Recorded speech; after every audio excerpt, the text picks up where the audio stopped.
বাংলাদেশ খেলাফত মজলিসের মহাসচিব মৌলানা মোহাম্মদ মামুনুল হক বলেছেন, শেখ হাসিনা বড় নেতা না, আমি বড় নেতা। আমি বড় নেতা। খালেদা জিয়া বড় নেতা না, আমি বড় নেতা।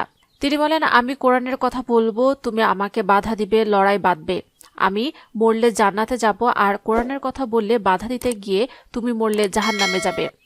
নমনীয় আমি হব কেন? আমি যেখানে মরলে শহীদ, বাঁচলে গাজী, মরে গেলে জান্নাতে যাব, আমি মাথা নত করব কোন দুঃখে? মাথা তো তোমাকেই নোয়াতে হবে। যদি তুমি নিজের কপালে ভালো চাও, মাথা নোয়ায়ে ভালো হয়ে সামনে চলে আসো।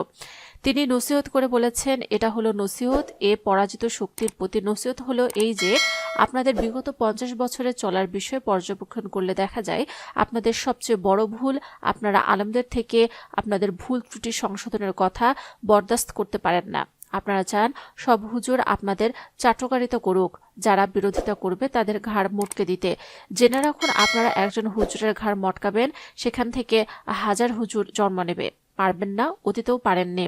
অনেক প্রতাপশালী, অনেক রাজা বাদশাহ অতিক্রম করে গেছে, যাদের নাম নেয়ার আজ কোনো লোক বেঁচে নেই। আর যারা হকের কথা বলে গেছেন, সত্য কথা বলে গেছেন, কিয়ামত পর্যন্ত তাদের আলোচনা আল্লাহ তাআলা তাদের নাম চমকে দিয়েছেন। মামুনুল হক বলেন, শেখ হাসিনা বড় নেতা না, আমি বড় নেতা। খালেদা জিয়া বড় নেতা না, আমি বড় নেতা। কারণ আমি খালেদা জিয়া ও শেখ হাসিনার থেকে কোরআন হাদিস বেশি পড়াশোনা করেছি। আমি তাদের থেকে নিজেকে উত্তম বলে দাবি করছি না, কথা বুঝবেন। আমি বলিনি আমি উত্তম। কে উত্তম কে অনুত্তম সেটা আল্লাহ পাকের কাছে গেলে তিনি তার ফয়সালা করবেন। আমি দুনিয়ার বিবেচনায় বলছি, দুনিয়ার আলেম ওলামা যা বলবেন তা শুনবেন, তাদেরকে নেতা মনে করবেন। কর্মীরা যেভাবে নেতার কথা শুনে আওয়ামী লীগ করেন, বিএনপি করেন, আলেমদের কথা শুনবেন, পছন্দ হলে শুনবেন, পছন্দ না হলে লেজ গুটিয়ে পালিয়ে যাবেন।